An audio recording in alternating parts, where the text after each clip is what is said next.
Okay, hello humans.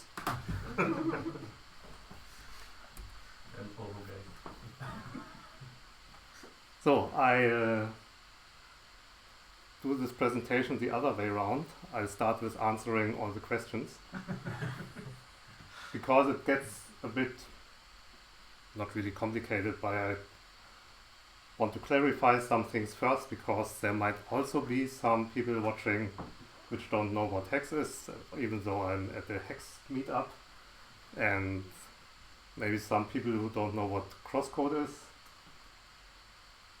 But just to avoid confusion, this is actually the talk about CrossCode and HTML5 and compiling all kinds of stuff for consoles. So we start with what Haxe is, because as I said, this is a meetup for something called Haxe. That is actually programming language, and it's kind of Java style when you program it. So it has classes and class blah extends bloop, and so that is not complicated about it. It has a very small standard library, so kind of like C. You can print stuff, you can read files. That's just those are the things that's included, and just like with C, for fancy graphics and stuff, you have to do everything yourself or download something in addition to the compiler itself. And it supports Lisp-style macros, which is like the best thing. If you don't know what that is, I'm sorry for you, but if you're a C++ programmer, that is basically what you try to do in weeks with C++ meta programming, but faster and without all the problems. And the main feature, it can cross-compile to lots of different programming languages. It can cross-compile to C++, to Java, to JavaScript, whatever, can even cross-compile to PHP. So you see, actually the compiler itself has a sense of humor.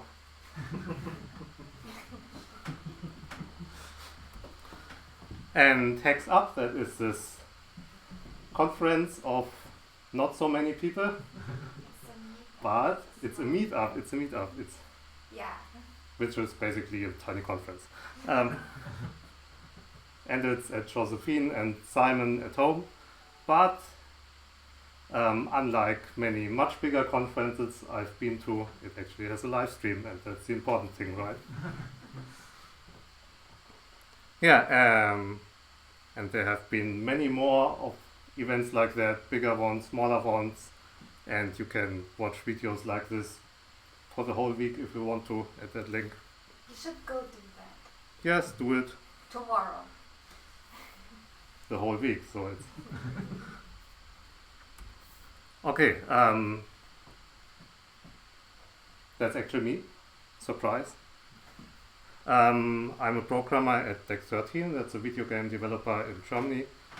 One of the very few developers who are left who are actually doing fancy 3D games with their own tech, and that's exactly the reason why I work there. And what I actually do there, my colleague Jeppe described it as I'm looking at pics all day. That's exactly right, with pics of course being Microsoft Profiler. I'm sure you knew that. So I'm mainly doing the optimization work. Recently just released the search too, so we got to have it a little bit faster. Yeah, like when I did my last talk, I was still working at the university in Darmstadt before I had a tiny video game company myself. Used to work for other companies who then went bankrupt, so that was a lot of fun. And I usually did a lot of lectures at different universities and stuff, and what I'm most known for are some open source projects. That's also why I'm usually at those events. They are called Car, Kink, and Crom. They are programming frameworks for games or game-like things. They are very low level, so kind of like SDL, you probably heard of that one. But like SDL doesn't do modern graphics itself, it just gives you an OpenGL or Vulkan context my software also does that, including shader cross compilation and all that stuff. And I have 3 of those to make it more exciting. One of them is for this hex programming language. That's the most popular. That's called car. Kink is for C and C++. And Chrome is actually the JavaScript runtime, but without all the browser stuff. But the Chrome API is still very minimal, and actually it's only used as a debugging and runtime target for car currently. But it does exist. And here's some projects which are built on top of car. The most popular is Armory 3D. It's a rather fancy 3D game engine that runs inside of Blender. And the other one is Armor Paint, which is a texture painting tool. It's also pretty popular today, and as you can see, it looks really fancy. And that all runs on top of car. On the other end of the spectrum is RPG Playground, somewhat like RPG Maker, but running completely in the browser. So with car you can do like browser 2D games up to the big 3D whatever things. And it all works perfectly, all the time. So, and today I'm talking about CrossCode, which it doesn't normally run with the frame rate I'm seeing here. So, and as you saw, the fun part about this is the main character is named after an x86 instruction. Lea, yeah. Nobody gets that. It's if you're a bit older like me, you remember Link to the Past, Secret of Mana, so it's that style roughly. And got pretty good scores. In the Haxe environment, the only thing that's got a bigger Metacritic score is Dead Cells, but that sold millions, so we're still in a pretty good spot. It's also, regrettably for me, really long, 30 hours for a playthrough without doing all the side quests. Yeah, that's fun to debug.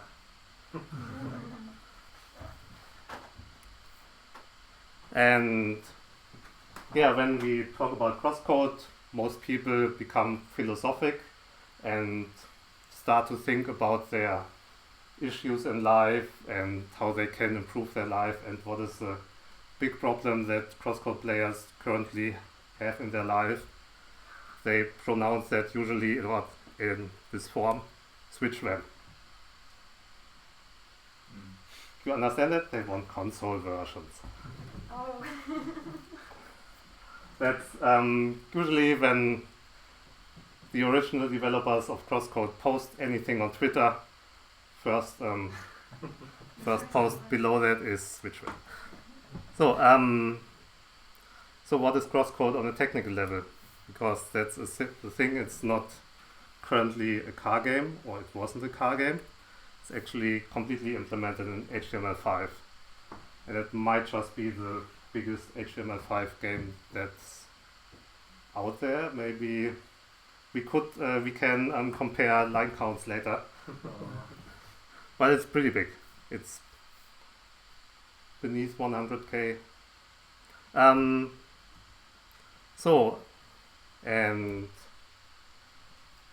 HTML5, you probably noticed, maybe not everybody who will watch this knows that it's not clearly defined what that even is, but it's clearly defined what CrossCode is. So it's 100% JavaScript, and it uses the Canvas API for graphics, and it uses web audio for sound. So that's that.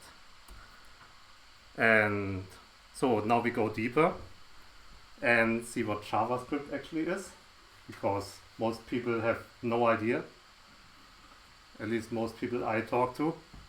So it's kind of a scripting language and something with Java, right? So what is Java even? We go deep in the call stack today, but we will get out of it eventually. Java is an OOP language. And so what is OOP? when we go further back, there's two big languages who influenced what people nowadays think of when you talk about object-oriented programming. There's Simula and Smalltalk. And I'm glad to say both of them are older than I am. So Simula is the language which introduced this class concept with class something, extend something, and virtual procedures where, depending on the car type you have, another function is executed. And the point about that is, in the context of what I'm going to tell later, is that all of that is actually really easy to implement. Because when you think of it, all those object-oriented things, like a class car, that's basically just a struct in C, like a bunch of memory, and extends vehicle. So you put another struct in the struct. That's the basic procedure how to do it on the machine side. And virtual procedure, it's kind of just a more restricted form of using function pointers. So all that stuff, you can talk all day about how useful it is, but actually on the purely technical side, it's not much more than syntactic sugar and restrictions actually. So, and that's nice for me, it's easy to implement when I want to run Java somewhere where there's not currently a Java virtual machine or something. But then there's Smalltalk, and there everything looks very, oh, we have some lag. So here's Smalltalk. This whole setup here is basically an early simulation of what playing games with Google Stadia will be like. So Smalltalk also had this class model, but the basic programming concept of Smalltalk was that you have this, you kind of have its own operating system in which you program, and you program a program while the program itself runs. That's the basic concept of that. You can inspect everything and change everything, and in the end you don't compile your program really because everything is already running, but you put that into an image file and deliver that to people. And that's probably also why nobody knows about that anymore, because that's a bit cumbersome. But the basic thing about this is you do everything at runtime, and you can change everything at runtime. And this whole ecosystem of Smalltalk also innovated in basically all of the things which are complicated in the implementation of something like Java, like the just-in-time compilers that basically all happened there. And then there was Self, which was an iteration of Smalltalk, kind of, that ditched classes. There are no classes in Self. Instead of that, you create an object at runtime, like you create an empty object, then you add some properties, and then instead of having that as a class, you just clone that object. And that is what people call prototype-based development. And we will hear that word again. And there's an actual movie about that. Not actually a movie, it's I think 20 minutes. So if you want to know more about that. So we get back to Java, because now we can understand what that actually is. It's based on the Simula class model. So that is really simple, but it has some Smalltalk tech inside. You probably know that Java usually runs with a just-in-time compiler and fancy garbage collection, that stuff. But you don't see that much of that tech on the programming level actually. On the programming language, Java is really simple, and really simple to implement actually from a compiler perspective, as long as we're not talking about garbage collection. So that is Java. But what is JavaScript? So it's a scripting language, which doesn't mean much by itself, but it kind of means that when designing it, they didn't really take performance into account. And you can easily see that like it's dynamically typed, same as Smalltalk by the way, and all numbers are doubles. That's also quite common in scripting languages. Lua does the same. That part is actually not that bad. If you want to get a bit more into optimization, here's a nice table of what instruction takes how long on different x86 processors. And if you have a look at that, contrary to popular belief, actually floating point operations are mostly just as fast as integer operations. I think that's actually because of video games. And using doubles is actually mostly as fast as using floats. Unless you're starting to use SIMD instructions, then you basically have double the speed with floats. But using doubles on modern hardware is not that bad. JavaScript is somewhat quirky. That's what it's mostly known for. Yeah, you have your var instructions to declare variables, and it's function scoped instead of block scoped. And you have the equals equals operator, and because that's so quirky, there's nowadays also the equals equals equals operator. Things like that. But that's kind of annoying, but it's also kind of not a big deal, because you can just use the newer stuff, and the older stuff by now it's at least clearly defined what it does. And then there's also fancy math operations you can do, like adding an array and a string, and that results in something. I don't even remember what it is. Mostly it's undefined, but sometimes it's 0 for these things. And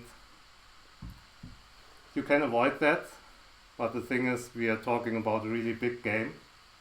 And when your code base becomes really big, things like that happen accidentally, and they're somewhere in there. And also accidentally, at some point, the game accidentally depends on that exact behavior. That's just what happens when your game grows. So, and CrossCode actually has a little bit of that in there, which of course surprised me, because I just in my compiler basically ignored stuff that didn't seem to make any sense at all, and yeah, then it crashed at some point. Yeah, but the thing about JavaScript is just like in Smalltalk, and even more like in Self, you can actually modify everything, absolutely everything at runtime, and you actually have the exact same object model as in Self. So there's normally no classes. You just create an object at runtime and you clone it, and you build things out of that. And that's actually a really advanced, fancy concept, but nobody understands or uses it. And it's hard to make that fast. That's my problem here.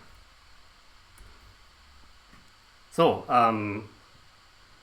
my problem, as I said, I want to get that game running on video game consoles. And video game consoles are basically nowadays just PCs, because the development of video game consoles and PCs over the decades, it all became the same basically. There's AMD and NVIDIA, which do the graphics chips, and AMD, Intel, ARM do the CPUs. Intel doesn't do CPUs for consoles, but they also had before, and it's the same big players who do the hardware for your PC and your game console. So it's kind of the same.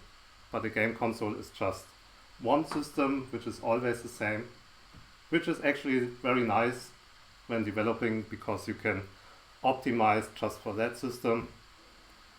You don't really have graphics drivers that can break your game, like this search tool that actually happened. NVIDIA released a new driver and boom. so that doesn't happen. But consoles have a completely custom software stack. And the really bad thing about that software stack is that it's all a big secret. When you start console development and you open the documentation, the first thing you read is confidential. And they probably can sue me because I just said it. So that's also, of course, a problem for this talk. So I try to work around that somehow. And I start with that right now because I try to get an HTML5 game running on consoles, and it somehow seems to be a problem. So you can maybe guess what components are missing in that software stack. Maybe, but I can't tell you. So, CrossCode is out on the PC for a while and was in early access a long while before that. And Dex13 actually has a publishing label that's called Dex13 Spotlight, and they publish indie games next to doing big games themselves using another bigger publisher. And yeah, they are the publishers of CrossCode, and they searched for some guy to port that to consoles. And Christian, who is an old colleague from the university, who now works at Dex13 also, suggested me. It's all his fault. I don't get tired of pointing it out. And so CrossCode, when you look at it, it looks really innocent. It's like this top-down 2D game. How can that even be the problem? So I said I'll have a look at the tech, and I'll probably do it as a side project. So, 2D game, pixel art. The graphics effects it does, it scales graphics and it does some blending. Nothing spectacular on a technical side. And it's based on something called Impact. That's an HTML5 game engine. And I actually even know that. That's an engine which was developed in my neighborhood. I think the guy who did it actually studied at Hochschule Darmstadt. I might be wrong about that. I never met him personally. But that was a 2D game engine which was developed basically right at the start when making HTML5 games became a thing. So that was really clever. And so he actually sold that for many years. This year, I think, it became open source. So I grabbed Impact. I actually bought it. So big investment, 20 euros or something. And I grabbed one of his demos and I ported it to car. And that actually went pretty smoothly. I was done in a weekend, and that looked good for CrossCode so far. So I made up a plan how to approach this complete project.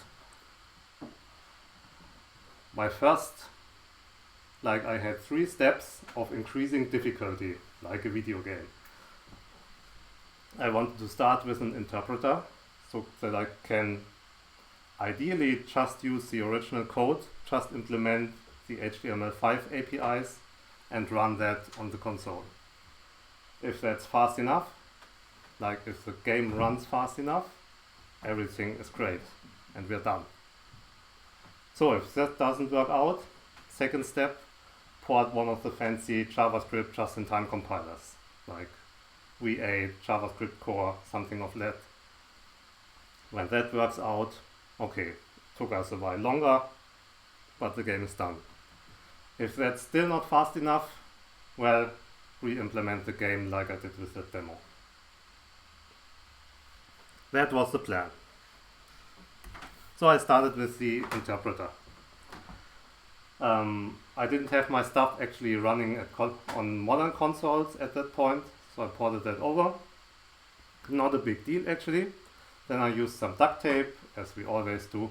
Duct tape is a JavaScript interpreter, and it's a pretty good and fast one, and it's easy to integrate in a C or C++ program. Quite similar in usage to Lua. So then I implemented Canvas and web audio. Neither of that was a problem. I had basically all the base tag I needed for that and had to adjust the API, implement a little bit of stuff for web audio. But I got that running, and I don't remember, it's too far back. But I got it running quickly. And it was actually, the first section of the game was almost running okay on my big PC.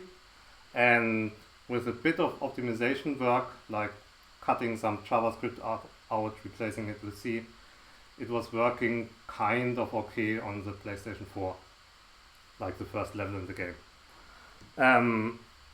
So that didn't even look that bad, but it was very, very hard to go up from there, because that JavaScript interpreter didn't have a profiler itself. Profiling the code with something else that just shows you that the interpreter is running. So that's not helpful.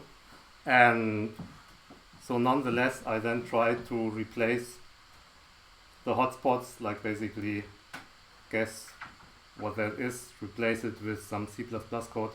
But also that was really hard to get a speed up from that, because like when you're optimizing stuff, it's about the code and it's about the data.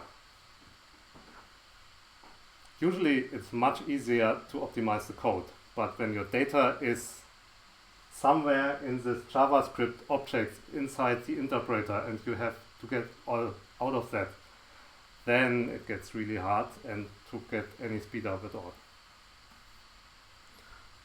So I thought, kind of work, but I'll better go for step 2. So I tried to get one of those just-in-time compilers running. I already knew V8 pretty well because I used that in Chrome, and V8 is gigantic, and that's why I didn't use it. Then I had a look at JavaScript core. It's also pretty big, but there was this EA WebKit project actually. The EA uses WebKit in their games for, I don't know, probably the tables in the Football Manager or something. But I had a closer look at that, and they seem to just release the code because it's GPL and they have to.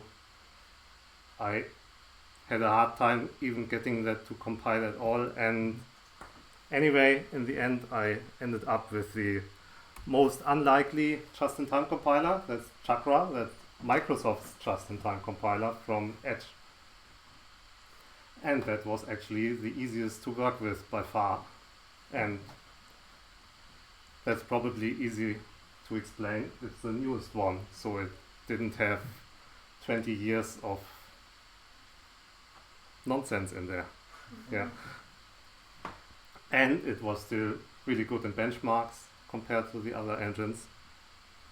So I tried working with that, and that is also why it's now in Chrome.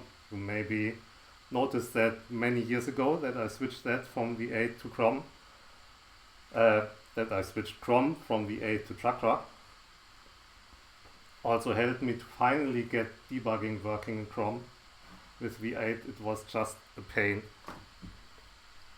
Yeah, nowadays Microsoft discontinued Edge and Chakra is still going on, but nobody knows for how long. So that's sad for me, but doesn't really concern CrossCode, because I just took that. It was good enough, I thought. So I got Chakra compiling on one of the 3 consoles. I can't tell you which one, of course. Then I got it to actually generate the code in the just-in-time compiler. It actually allocated memory and put machine code in there. That worked. Then I got the program to jump into the generated code. Of course, that's the next step. And then I can't tell you what happened then because consoles. I'm sorry. But let's just imagine I tried that with iOS instead. And let's see what would have happened in that case. So I would have got everything to compile. Then I would theoretically got it to generate the code, got it to jump into that, and then iOS would have closed my program. Because on iOS, you're not allowed to execute writable memory regions. That is also the reason why on iOS, even Firefox and Chrome don't use their own browser engines, but they are just UIs on top of the WebKit widget which Apple themselves provides. Your own application is not allowed to do that stuff. So, you can fantasize how that relates to console development. Nobody knows for sure. But for some reason, I ditched that idea. So that was a pretty sad day for me, because it was not easy to get that far. And it wasn't actually really implemented in the documentation, but I can't tell you that. So, step 3, re-implement the game completely. By that point, I had a much better understanding of how big CrossCode actually is. And at that point, I also was sure that this option was a no-go, completely no-go. It's just way too big, way too intricate in how the physics work and everything to get that really working in any reasonable time frame. Also, the game is still getting updates today, so I would have to always port that as well. So Minecraft does it that way. They are more than one guy. I just can't. So I started doing the crazy thing. I started implementing an ahead of time JavaScript compiler. You still have hair. Yeah, there's a bit left, even though I did that. Yeah, there seem to be a few people who tried that before and failed. That usually doesn't stop me. It was still a bit scary. And so I just got working on it. And actually with some shortcuts, I got the title sequence running with the logos and Leah standing there. But then, yeah, the dark days commenced. So let's see how that compiler actually works, because eventually I got things working. So we start with the bad things, which I didn't realize before. So CrossCode does a lot of stuff right at the start. It loads about 1 gigabyte of JSON files, prepares all the data. All of that happens before you even get to the title screen. And that was really bad. That's why I called it the dark days, because I was literally sitting in front of a black window on my screen for months. And I couldn't show any progress to Deck 13, and that was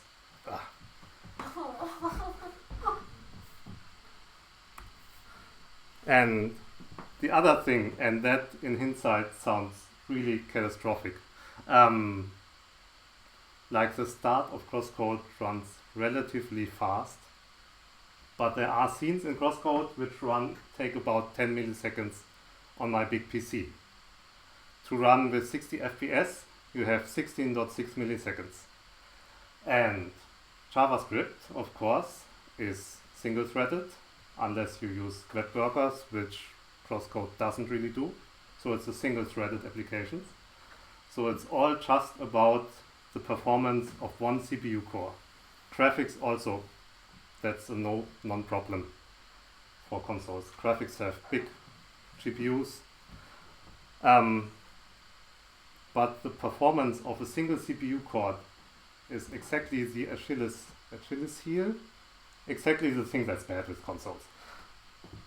And like that data is actually public. The PS4, the launch model, has a 1.6 gigahertz AMD Jaguar CPU with 8 cores, but I basically can just use one. So I'm stuck with a 1.6 gigahertz CPU, and so even if I would reach V8 speeds, and CrossCode by default runs in NVJS, which uses Chrome basically. So even just by that clock deficiency, I would run too slow in those scenes, even if I could run V8 itself. So that's bad, right? And actually it's much worse than that, because a Jaguar core is way, way slower than a Core i7 per clock. It's more, if you know Intel's Atom CPUs, it's something like that. And Switch, of course, is even slower. So if I had known that at the start of the project, I would have run away crying. Like not being able to use a just-in-time compiler and having to run it faster than V8. Yeah. And of course, this is just a huge game. And when I write my own compiler and something is wrong, I introduce a bug somewhere, maybe 15 hours in the game. This stuff is really hard to test.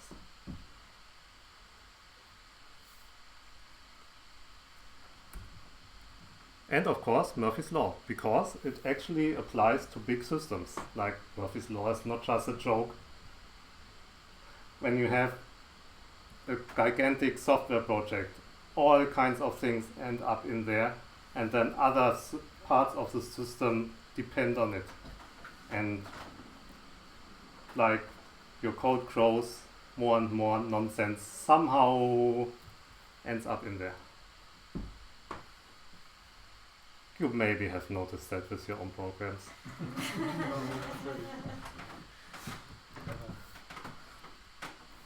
So, now we get to how it actually works and what I actually had to implement. So we're of course dealing with garbage collection. This is JavaScript. And like garbage collection is especially bad for games, because games want to have their 16 milliseconds in every frame. And garbage collection, it runs sometimes, and then you suddenly have a small spike in your frame rate and the game doesn't feel fluid anymore. And yeah, you can actually see that in a lot of games on consoles, but in particular because the CPUs are rather slow. Like in a lot of Unity games even, which are not optimized properly for that. Yeah, and the stuff just quickly adds up, and also languages which support garbage collection tend to design their APIs and everything in ways that just produces garbage, unlike C APIs. Even some language constructs just generate garbage. So that's a problem. I had to get running somehow. Then, like, I'm basically comparing what CrossCode does to what C does, because that's what you get with console. Oh, I can't tell you, but you get C and C++ compilers.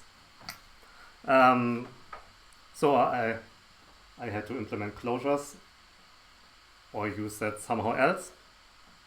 And that's actually a language construct which just by itself can generate garbage. Because the function here can grab the A variable and that promotes A to a heap allocated object that's later garbage collected. So double the fun if you want to run this fast. And it's JavaScript, and as we have seen before, objects in JavaScript are really fancy, and they are basically string maps. Like every object is by definition a string map, so you have a string lookup for everything, and it has this prototype like self, and when the string lookup didn't work out, it looks in the prototype and the prototype. But to understand recursion, you first have to understand recursion. And this gets us to the point why typing your code is really, really good for performance. Because when you have code like on the top here, XX is b.x. When this is C, this gets compiled to 1 or 2 machine instructions. And you have a maximum of 1 cache miss hit. Cache miss. But in JavaScript it's very, very more complicated. You have to do your string lookup first, then it works out or it doesn't. When it doesn't work out, you have to get the prototype, then you do a string lookup again. In the end, you get something back. And then you have the variable on the other side that might have another type. So that might also somehow create another object on the heap. So this tiny bit of code can easily be hundreds of times slower in JavaScript compared to C. Unless you know the types, because then you can optimize it back into the C code basically. So I got going on making that fast, and the whole thing, just to set the expectations straight, I didn't create a JavaScript compiler that can just compile everything. This thing compiles CrossCode and nothing else. This encompasses a rather large amount of JavaScript because it's just a large program, and it's a much larger amount than I initially anticipated. But this is still far from being a tool which you can just throw any JavaScript at. And of course, my optimizations are also focused on that game. So when you throw some other JavaScript at it, it's very likely that it will run very, very slowly. Yeah, and I had to do it really quickly because switch when. So here's what I should have done. I should have looked at other solutions for that, but that's not what I usually do for some reason. There's a project from Facebook called Flow, which actually does type analysis on JavaScript programs, but yeah, nobody can read the code because it's written in OCaml. That's an inside joke because Haxe is written in OCaml for the people who are not here. Yeah, and supports also type annotations for when that doesn't work out, you can basically force it. And TypeScript is a very similar tool, you've probably heard of that, but it's a complete compiler, so it takes some superset of JavaScript, does its typing thing, then spits out JavaScript again. Then there's one interesting paper I actually found from just about a year ago. And they claim to have an ahead of time JavaScript compiler actually. I haven't seen that thing. It's stuck somewhere in a university apparently.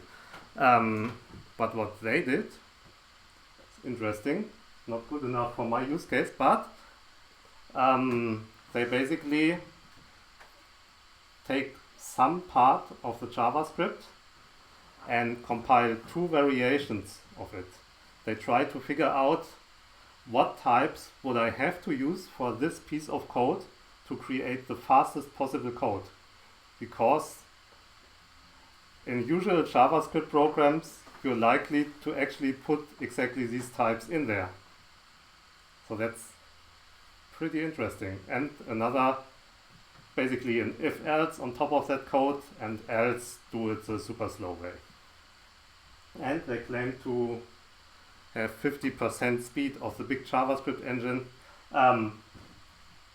When somebody talks about performance and you hear numbers like it's 50% as fast as that, it's 2 times as fast as that, just hit them in the face and go away, because it's really useless.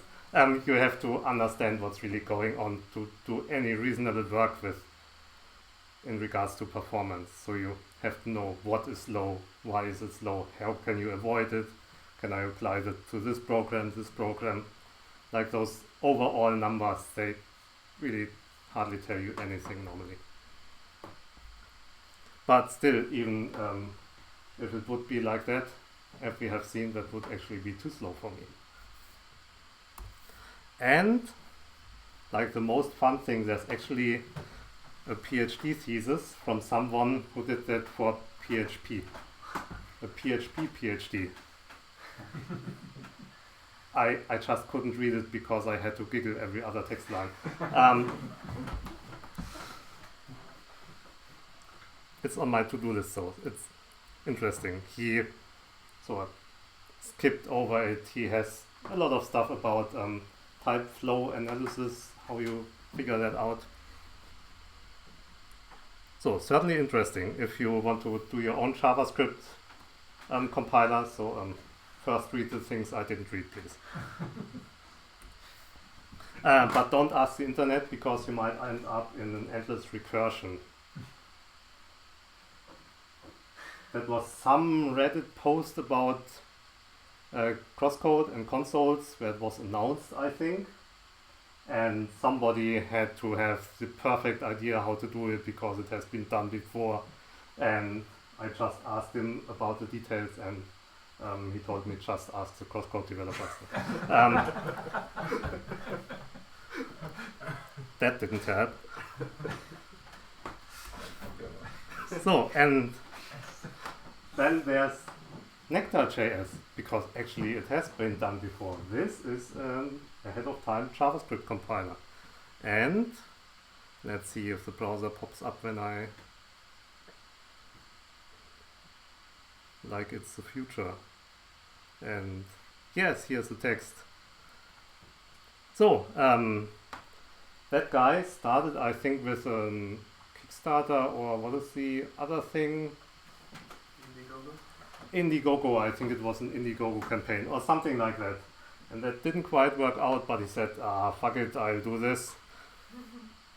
And yeah, he seemed very motivated at the start, and here he showed this code, a little bit of JavaScript, and we are back at Fibonacci numbers like this morning. And he actually managed to compile that and run it apparently faster than the equivalent in C.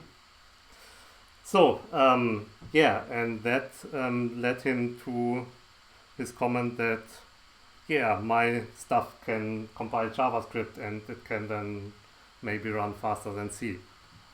But yeah, that's actually true in that case. But this is the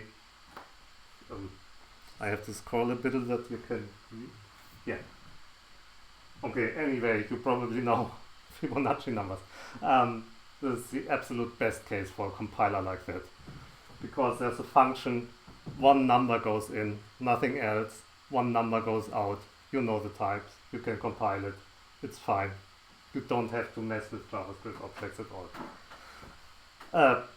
Yeah, so that's the kind of performance analysis that really tells you nothing at all. And nowadays he so this project still seems to be going, and he seemed to be going for like providing a service, like compiling stuff on his own server. But there is some source code, and there's a lot of issues on GitHub, and he always answers, yeah, I need more people to help me with that. Yeah, I didn't end up using that. But it exists. Instead, I ended up using Haxe for one step of that whole thing, because if you look at Haxe history, it kind of emerged from ActionScript.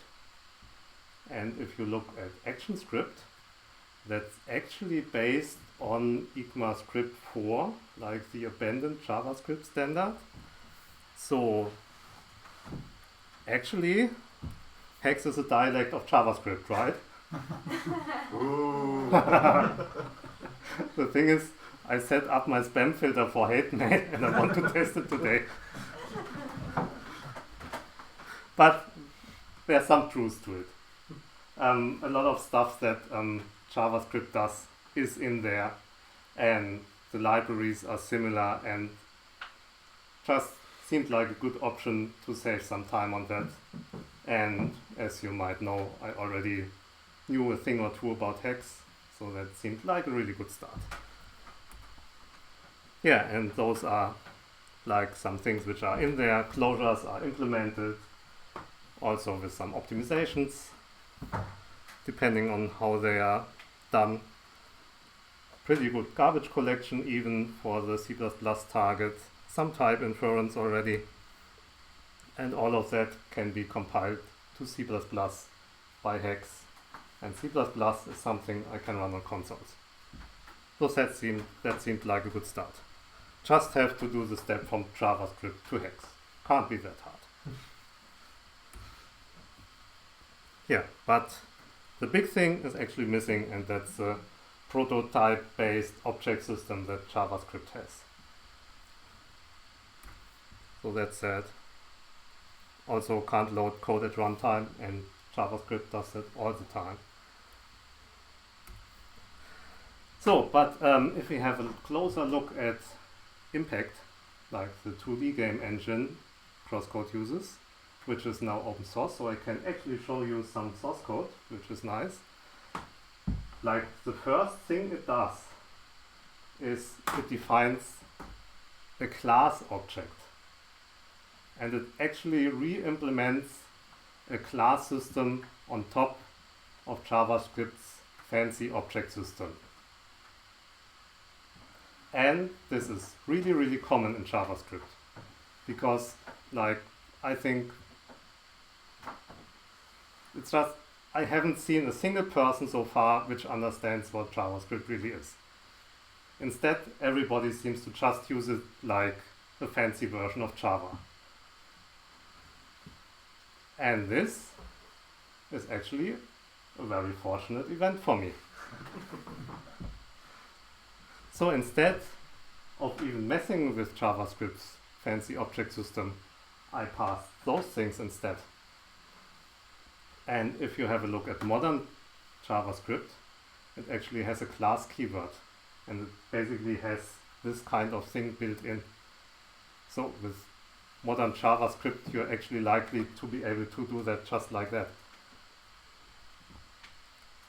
So I converted those classes to Haxe classes, and they work a little bit differently. They have some peculiarities, but I could implement that on top of Haxe classes. That actually worked out fine.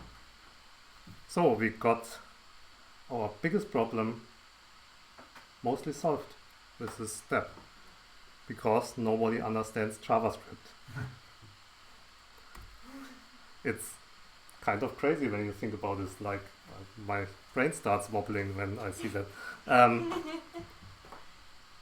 And also with code loading, JavaScript originally doesn't really have a mechanism to, from one script file, load in another script file. Like in Node.js, there's a require statement. But in browsers, you used to use some DOM API to load another JavaScript file, then put that into the eval function in JavaScript, which can convert a string to running JavaScript. So they all built their own code loading things. And just like the classes, I just made my compiler understand how impact does that and interpret the state, the actual calls for loading code it does, instead of somehow trying to understand the actual code loading. And there's one problem with that, because the code depends on what is loaded when. So I did an actual analysis of what depends on what, so I could initialize everything in the right order. But that's how that works. And closures. Basically, I could just use hex closures, but JavaScript has this thing with this. You might know this. Standard old-style JavaScript closures don't grab this pointer. Instead, you can then later rebind this, and yeah, it's weird. But actually, most of the closure usage had this pattern, which then rebound this to transform the closure back into something that just works like closures work in Haxe. So when I encountered this, I just did nothing. When this didn't happen, I actually had to add a parameter to the function. So garbage collection, nothing to do. Except fixing all this weird crashes. That we get to that later. But there was also problems that I had because of using Haxe. And like the biggest problem was actually that it was so similar to JavaScript, because that let the bugs in. Like I initially tried to create an abstract in Haxe which defined type conversions to work just like JavaScript. It didn't work out because some details at when it decides to convert what to what, and I had to just basically get rid of that. But there's also a lot more fun that happened because of that. For example, yeah, I said that before, all numbers in JavaScript are 64-bit floating point numbers. With a 64-bit floating point number, you have 53 bits of integer precision when you just put integers in there, which is still pretty big. And notably, it's bigger than a standard integer, which is just 32-bit. And both Haxe and JavaScript have basically the same math library, and they have round, ceil, and floor functions. And in Haxe, they return integers, which makes sense, right? But integers are 32-bit, so I lost precision, and I didn't notice. And I don't want to spoil anything, but in the game there's one sequence where really big numbers are involved, and at some point the game printed a gigantic number in a big font in the middle of my screen, and the game deadlocked. So that was like an in-game bug report. That was very fortunate, because I immediately had an idea of what is probably going wrong and could fix it. And the fix was just Haxe has fround, fceil, and that fixed that sequence in the game. But if that sequence wouldn't exist in the game, I probably would have never noticed and maybe had some really weird bugs in the leveling system in the game or something. So I lucked out here. Another thing, in JavaScript you can also define objects inline, and you can also do that in Haxe. And you can then walk over the elements of that object. And in JavaScript, but only actually since ECMAScript 2015, this is defined to be in the order of when things were put into that object. So this is actually defined to print A and then B. In Haxe it's undefined. And that took me a while to figure out, and I actually changed that in Haxe then to always return those in the same order. Yeah. And speaking about undefined behavior and a little wonky things, not everything in Haxe is strictly defined, and that's because it can compile to so many different targets. And at some point you get problems like with performance, and you just say, okay, this is undefined. This can work like this on this target and like this on this target. But I really couldn't have that in a project of that size. So CrossCode is HXCPP only. There's no way to compile that to anything else and actually hope for that to run. I tried that with JavaScript to speed up development time. Yeah, that broke pretty early. But yeah, not really a problem for this project, but something one should have in mind. So I only used HXCPP. That's the name of Haxe's C++ output thing, and also of the supporting runtime lib, which does garbage collection and stuff in this case. This is unfortunately now in competition with HLC, which outputs C code. And the basic thing here is that usually HLC compiles faster and HXCPP runs faster. So of course I went with HXCPP, which got me pretty big compilation times. At work we have a nice solution for that. It's called Incredibuild. It's a tool that distributes C++ compilation across a larger range of computers. At home I don't have that, but I also found a really nice solution for that, and that is old point-and-click adventures. It's perfect to play those next to the compiler while waiting for the compilation to finish, because you can just stop them at any time and they are not that demanding. So I played through almost the whole set of old Sierra adventures while compiling CrossCode. Yeah. So, and now we get to some things which actually were improved in CAR and even HXCPP, because as side effects of working on CrossCode, audio support in CAR. CAR has its own audio mixer, of course, and the special thing about that is it's actually implemented in Haxe, so that CAR users who want to use Haxe can easily modify that or just copy that and do their own. Problem with that is it's subject to garbage collection. So when HXCPP does garbage collection, it has to stop all the threads for a moment, does the garbage collection, then continue.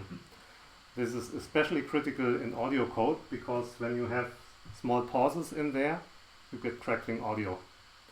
And yeah, with some help from Hugh, I figured out how to start this up with garbage collection, the audio mixer, and then cut it out of the whole garbage collection scheme. So actually now when you use CAR, yeah, the audio mixer doesn't do any garbage collection and never stutters, no matter what you do in your main thread. So that's really nice. And yeah, haven't seen something like that anywhere else. So Unicode is now a big new feature in Haxe 4. It was still not activated a few months ago by default in HXCPP, and as it turned out, there were a few bugs in there. And I did the mean thing, I just activated it by default in CAR, and my users found the bugs for me. That worked out great. It's like the best thing of open source. Just when you want to test something, put it in there, it will get tested. Similar situation for generation and garbage collection. HXCPP actually has a generational garbage collector. You can read that up. It basically looks at objects, how long are they active. This is active for 1 minute already, so I put it in another array basically and search that less often, and that can speed up complex applications a lot. And yeah, it fits games actually pretty well. It has a lot of static data, and then per scene some sprites come in and stuff. Yeah, and it actually pretty much cleaned up all garbage collection hiccups in CrossCode. And then after about 30 seconds it crashed the game. So that was bad. And for a long time I actually thought, because of huge comments, that it was my fault somehow. Turned out it wasn't. But he helped so much with actually getting that fixed when I finally found out what part of the game seemed to do it, and I could make a small example for him and send it to him. And he fixed all of that in days. I actually managed to fix a few things myself, very proud of that. And then I did the same thing again. So I had a nice test with the car community. This time I was very fair and actually put a big warning on top. So they didn't actually find anything more critical, which is also okay. Like, even when you have a group tested and no new bugs show up, so you didn't find any new bugs, okay, but you can sleep better.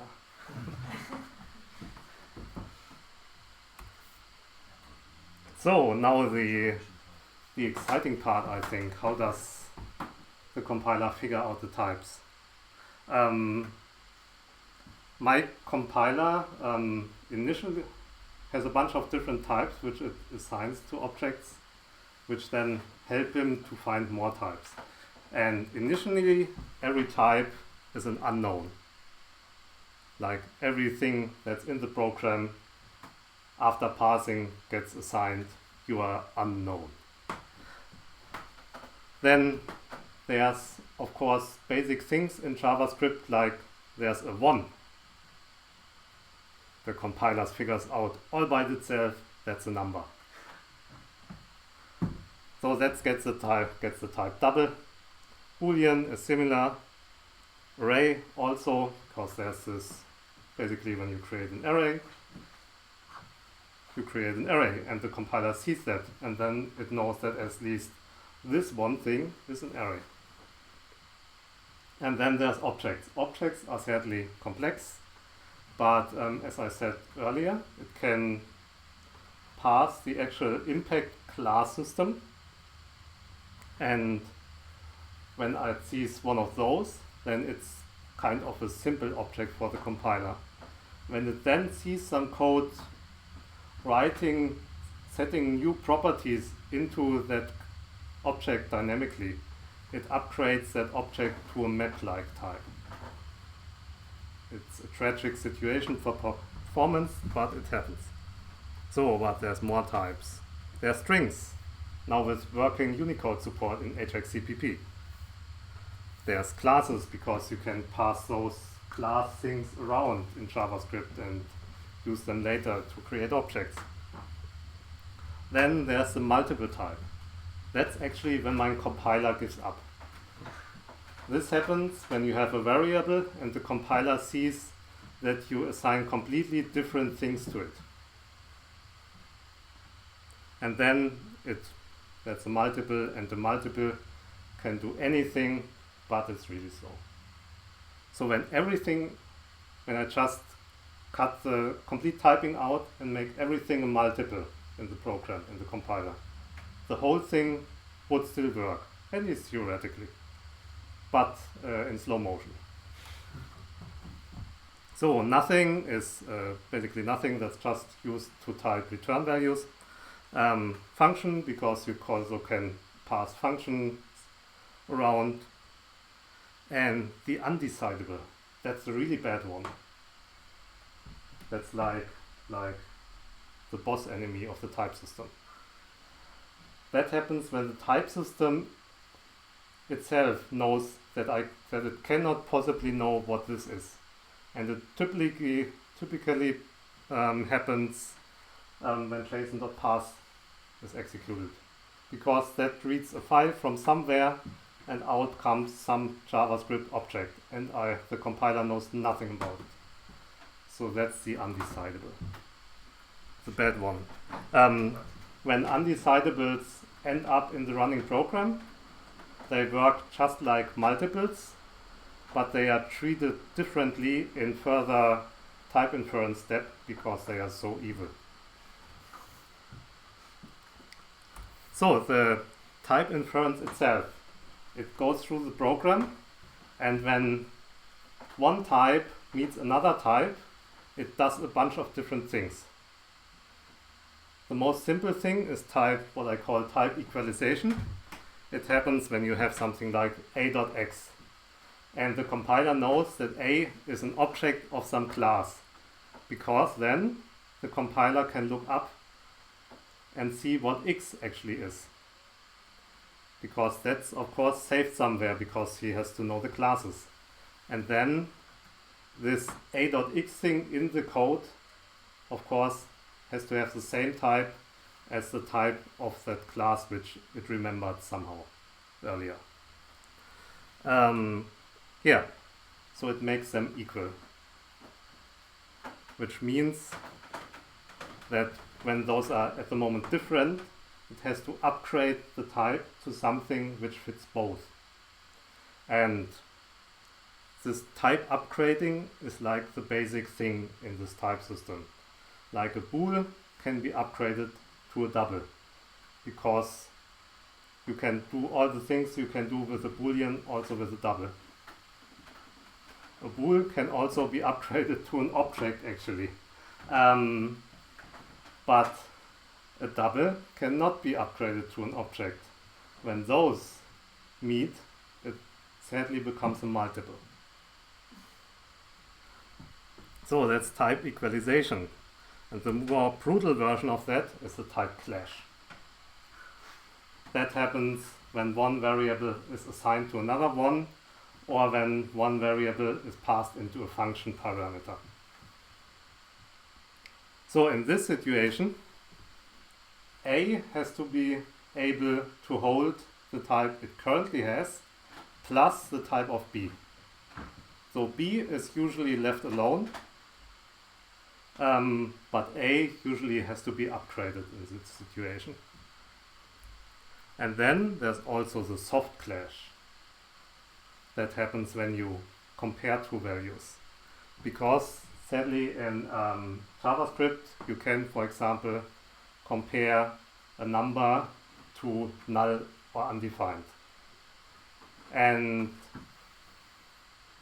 Haxe actually made this situation a bit hard for me, because I can't just define objects which live on the stack and are just a double and a bool or something.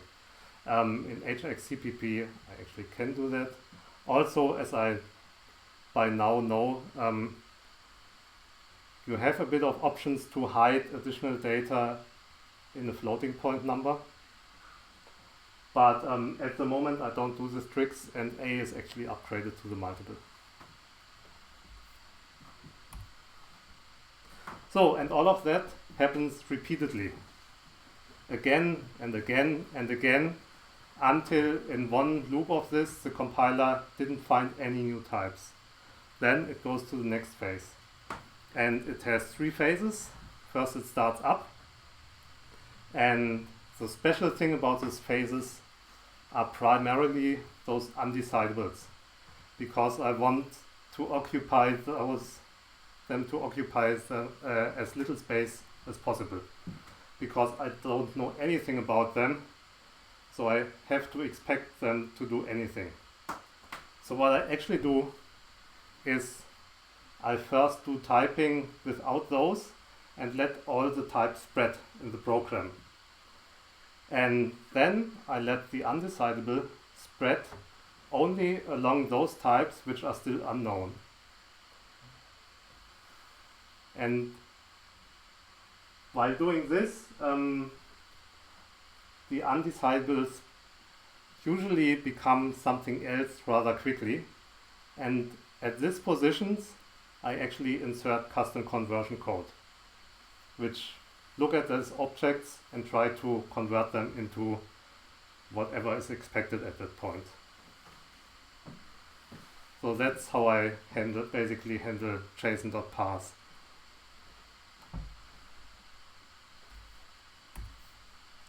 And another specialty, those in-place objects. So they are outside of my class system and they are usually used very liberal in JavaScript code. You just put some stuff in, assign it to some other stuff which has a few of the same parameters, and like this is pretty bad for performance because I basically have to use maps for all of that. So what my compiler also does is it searches for all of those and tries to convert them into classes where it makes sense.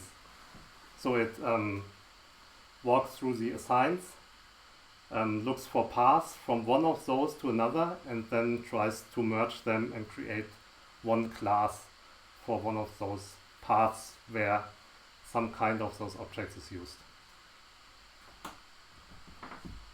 So that was complicated, but worked out. What so far didn't work out is my multiple type is actually a big restriction still in my compiler, because there's a lot of situations where, for example, one variable just holds two different types. And it would be much more efficient to actually keep track of those two types instead of just making it multiple. My compiler doesn't do that yet. And even worse, with this you can really trick my compiler, because you can create a map-like object, like this is first an object, then is upgraded to a map because it's used dynamically. Then we put our x in, and we actually know the type of x, but we put it in this map of multiples, so when we get it out again, it's sadly a multiple, because we basically forgot the type. And when we then call a function on that multiple, we can't do type inference for that parameter on that function. And when that function previously was inferred to have a parameter of an incompatible type, and then this is called, the program crashes.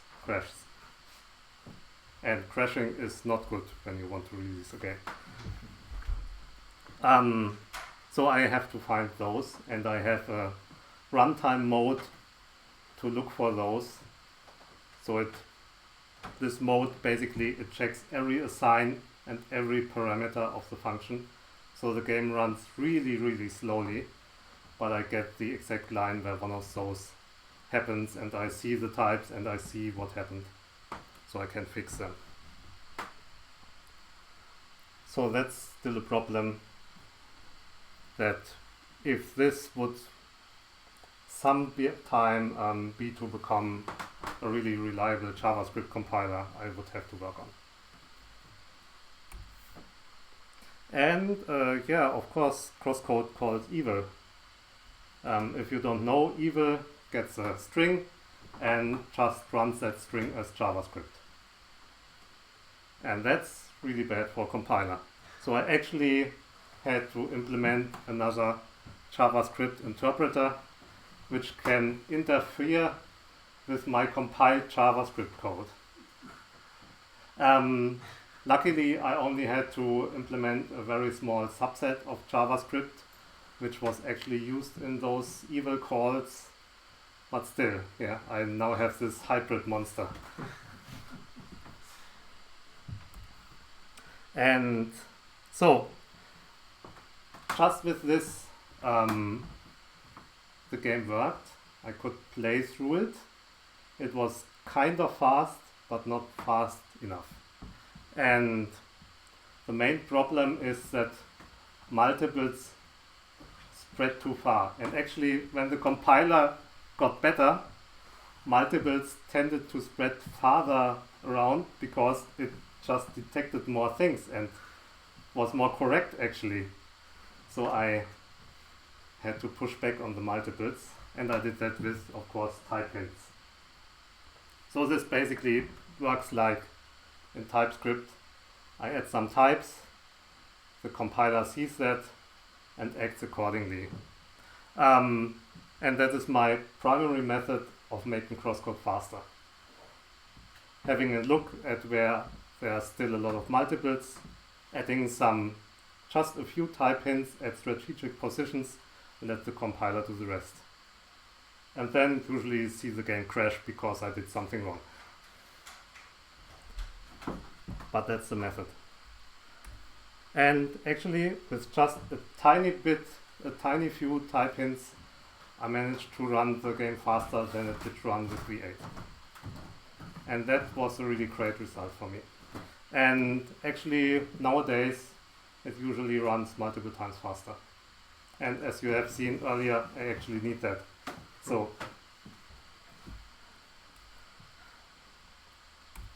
and yeah, I can't say a date yet, but we're really close.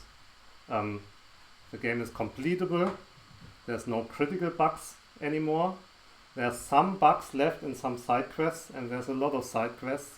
And there's some scenes in the game which still run too slow. Like in general, it runs fast enough. Also in some really intensive scenes, but there's just some special scenes which do some special stuff. So that's that about switch when. I really try to get it out before somebody visits me at home or something. I don't know. So we're getting to the end, and to sum up how much Haxe helped me, it saved me from implementing quite a bunch of stuff. On the other hand, it introduced some interesting bugs. In the end, I still think I saved some time, but I don't think it was that much. But it's hard to put numbers on that, of course. Not without employing parallel universes. And yeah, I started experimenting with like using what I learned and writing a proper JavaScript compiler. But that's just a very early experiment. Like I'm still trying to finish CrossCode and just had to try some stuff. But in general, you shouldn't realistically expect me to release a universally working JavaScript compiler ever. Unless you basically come here and put a big sack of money on this very table. So that's just unlikely. Actually, I'm not a compiler developer. I just, like it usually happens, I stumbled into this and yeah. But if you want to do it yourself, you now basically have a set of instructions for that. So just get going. Read the stuff I showed earlier. Start with the ECMAScript test case. Actually, that's way better than starting with some huge game just from the start. Then get some smaller things working, build it up, and actually first build something that works in every case, even if it runs really slowly. And in the second step, then add the typing and stuff I showed today. Who wants to do that? But it's like, it's hard, but it's actually realistic, I think, to do that. Like, I did this thing and I'm not a compiler developer and I'm just one person, and only part of this actually was doing that full time because it was originally planned to be just a side project. So it's realistic that a paid team of people could do more than me. Maybe. You will still need to implement the GC, right? What? The runtime, the garbage collection. That's not part of the compiler. Yes. Hugh did that. huge win.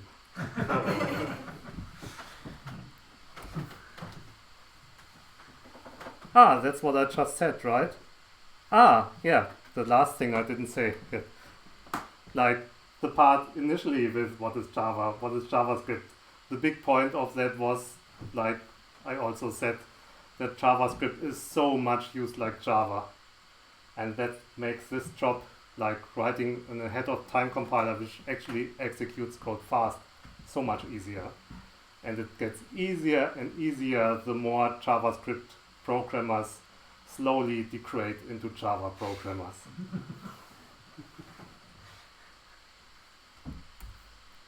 Here. So, and a little bit about Deck 13 Spotlight, who actually published that. Like when you don't want to write your own JavaScript compiler and want me to work on some other thing like that, you can call them. Also, they are generally just a publisher of smaller indie games, and their unique selling point is that they're sitting next to a pretty high-end development studio. So when they can not only publish games, they can also do all kinds of development tasks to support that. And that's it, I think. Yes. This stuff, I go back to my black slide or something. So, any questions? Yeah, maybe just out of curiosity, what's the reason for you to work on this experimental new JavaScript compiler without Haxe? Why are you not using Haxe? Yeah, because I see some optimization opportunities mainly, which I don't have with Haxe. And that's the one reason, but the main reason is I just like doing things myself. And it's only exporting directly to C++ in this case? Yeah, to C.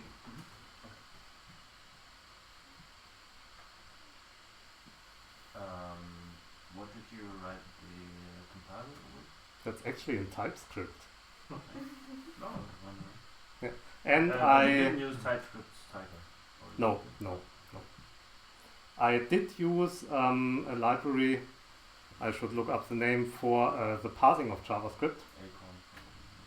Hey, that might be it. And that actually worked out perfectly. Normally I blow up every library I use, but that actually worked. Yeah. Did you consider using just TypeScript and hooking into the TypeScript compiler to, I don't know, generate whatever you need? So basically So build a TypeScript generator? The TypeScript compiler spits out JavaScript, so that's not useful for me. The typing is not that, doesn't do that much in TypeScript actually when you don't add types. So actually, it infers to dynamic. Yeah. It does. Actually, I think this flow thing from Facebook, that would probably have been a viable option to take and extend. Okay. Yeah. But my usual strategy is to just get started and Google later. So that's how that happened. That's the actual reason. So flow is actually something I want to still have a closer look at. Okay. Next one.